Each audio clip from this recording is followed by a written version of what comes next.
کہ اگلے چند دنوں کے اندر صوبوں کے ساتھ مل کے پورا اس کے اوپر ایک پلان بنایا جائے اور کس طریقے سے یہ کام کرنا ہے اور جو لوگوں کو اس سے مشکلات پیدا ہو سکتی ہیں اس سے بچانے کے لیے کیا اقدامات کرنے کی ضرورت ہے۔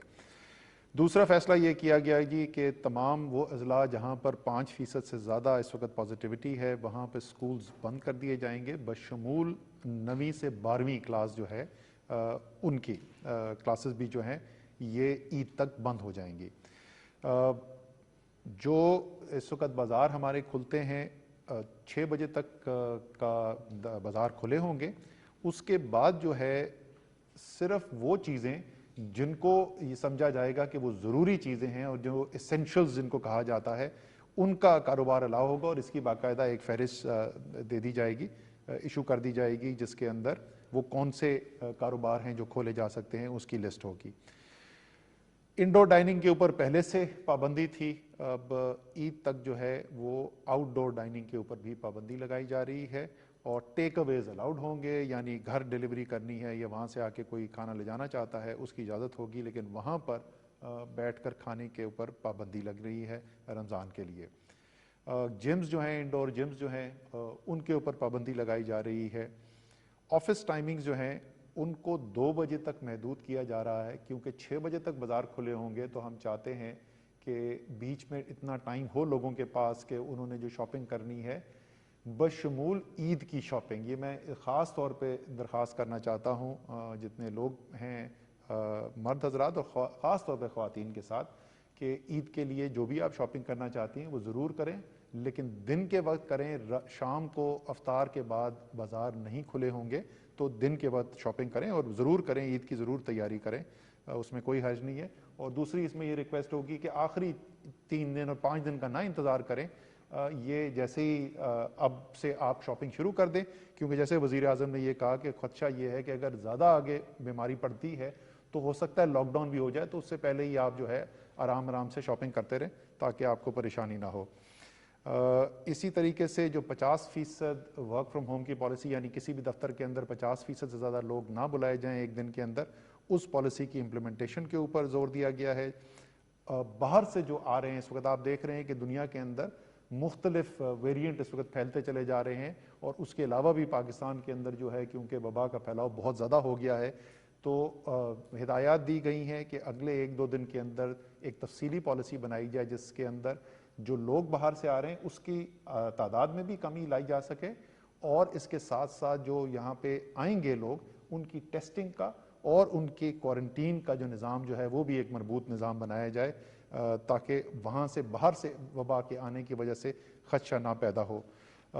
اسی کے ساتھ آخری چیز جس کے اوپر ہدایات دی گئی ہیں وہ یہ ہے کہ ہمارا آکسیجن جو سپلائی ہے، ہمارے جو لوگ مریض جو ہیں، جو کرٹیکل کیئر کے پیشنٹس ہوتے ہیں، جو ذرا زیادہ سنجیدہ جن کو بیماری ہو جاتی ہے، ان کو آکسیجن لگانی پڑتی ہے، اور اس وقت صورتحال یہ پیدا ہو گئی ہے کہ ملک کی پوری پیداواری صلاحیت جو ہے آکسیجن کی، ہم اس کے 90% کے اوپر جا چکے ہیں، اور اس کے اندر سے تقریباً 80% جو اس وقت آکسیجن ہے وہ استعمال ہو رہی ہے، 75 سے 80% صحت کے لیے، اور کورونا ایک بہت بڑا حصہ ہے اس کے لیے۔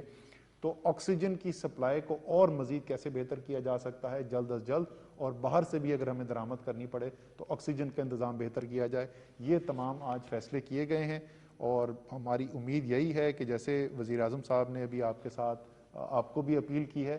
ان ہدایات کے اوپر اگر عمل درآمد کریں گے تو انشاءاللہ تعالی رمضان میں ہماری عبادت جو ہے وہ بھی جاری رہے گی اور عید بھی ہم منا سکیں گے۔ اگر ہم یہ نہیں کریں گے تو پھر ان دونوں چیزوں کے اندر ہمیں آگے مشکل آ سکتی ہے۔ اب فیصل آپ ذرا سا تھوڑا سا تفصیل بتا دو کہ اس وقت صورتحال ہسپتالوں میں ہے کیا؟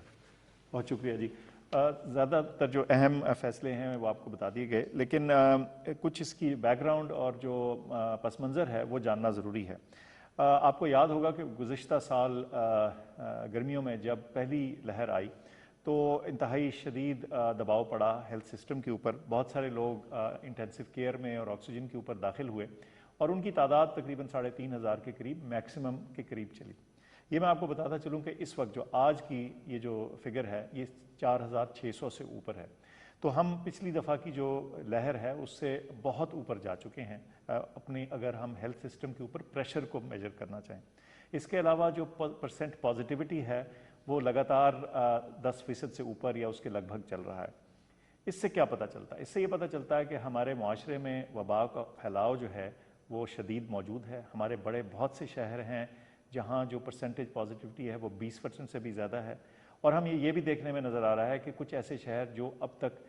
جن کی پرسنٹ پازیٹیوٹی کم تھی وہاں بھی یہ شرح بڑھ رہی ہے. اس ساری بات کا نتیجہ یہ ہے کہ ہمارے ہیلتھ سسٹم کے اوپر, ہمارے ڈاکٹرز, نرسز اور دیگر پروفیشنلز کے اوپر اور ہسپتالوں کے اوپر ایسا پریشر ہے جو خدا نہ خواستہ یہ ایک لیول سے اوپر نہ چلا جائے.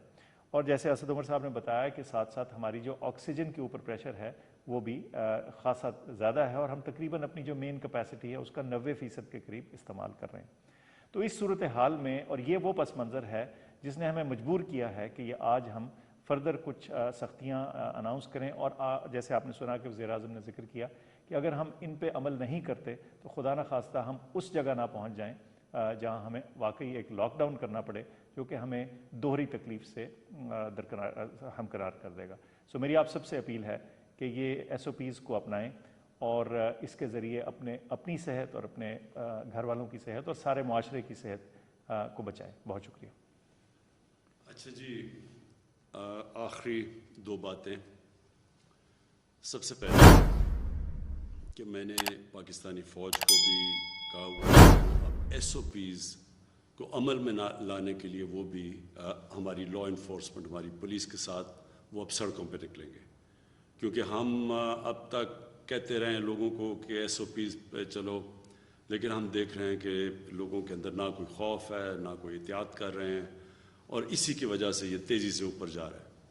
تو اب سے میں نے پاکستانی فوج کو کہا کہ وہ بھی آ کے ہماری پولیس اور لا انفورسمنٹ کی مدد کرے. آخری بات میں یہ کہنا چاہتا ہوں,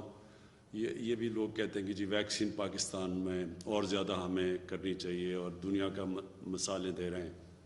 ہم پوری کوشش کر رہے ہیں, جو ملک اس وقت دے سکتے ہیں جن کے پاس ایکسیس ہے. پہلے تو ہندوستان نے انٹرنیشنلی فیصلہ ہوا تھا کہ ہندوستان نے, کیونکہ سب سے دنیا میں دوسرے نمبر پہ وہ ویکسین بناتا ہے, لیکن بدقسمتی سے ان کے اتنے برے حالات ہیں کہ وہ اب کسی کو نہیں دے رہے سوائے اپنے ملک میں, اور انہوں نے شاید 2-3 ملکوں کو شروع میں دیے تھے. چائنا سے ہم نے مانگی ہوئی ہے ویکسین, لیکن ان کے اوپر بھی اتنی اس وقت ڈیمانڈ آئی ہوئی ہے. باقی دنیا میں ساری جگہ شارٹیج ہے. تو یہ میں آپ کو بتا دوں کہ ویکسین اگر آج ہمارے پاس آ بھی جاتی ہے پھر بھی یہ 1 سال لگے گا اس کا امپیکٹ پڑنے پہ, کہ آج سے ہم ٹیکے لگانے شروع بھی کریں تو یہ نیچے آنے میں ٹائم لگے گا. جس سے سب سے زیادہ فرق پڑے گا وہ جو ہم SOPs کی بات کرتے ہیں, احتیاط کی بات کرتے ہیں. اور میں پھر سے آخر میں یہ کہوں گا کہ جو سب سے بڑی احتیاط ہے, جب یہ ماسک پہن لیتے ہیں تو آدھا مسئلہ ادھر حل ہو جاتا ہے. اور جب بھی آپ اندر, تو خاص طور پہ کمروں میں جب بیٹھیں, سب کو ماسک پہننے کی ہدایت. اور اب ہم انفورس کریں گے, یعنی اب ہم اس کے اوپر پوری طرح زور لگائیں گے. ہماری پولیس اور پولیس کی مدد کرے گی پاکستانی فوج. میں آخر میں یہ امید رکھتا ہوں کہ آپ اپنی احتیاط کی وجہ سے یہ جو وبا کی جو کرو اوپر جا رہی ہے اس کو روکیں گے, کیونکہ جب تک قوم مل کے نہیں اس کے ساتھ مقابلہ کرے گی ہم یہ اس سے نہیں جیت سکتے. اور پچھلی باری مجھے 1 سال, آج سے 1 سال یاد ہے, رمضان سے پہلے جس طرح قوم نے SOPs پہ عمل کیا, شاید تب لوگوں کو زیادہ خوف تھا اس سے, اور 1 سال کے اندر لوگ تھک بھی گئے ہیں, فٹیگ بھی آ گئی ہے شاید اس وجہ سے. لیکن اس ٹائم میں اور اس ٹائم میں زمین آسمان کا فرق ہے. اب بالکل SOPs پہ پچھلے باری کے مقابلے میں شاید ہی کوئی اب عمل کر رہا ہے, لہٰذا اب ہمیں سختی کریں گے. اور میں یہ امید رکھتا ہوں کہ اگر آپ SOPs پہ چلیں گے تو ہمیں پھر وہ جو سب سے خوفناک چیز ہے, شہروں کا لاک ڈاؤن, وہ ہمیں نہیں کرنا پڑے گا.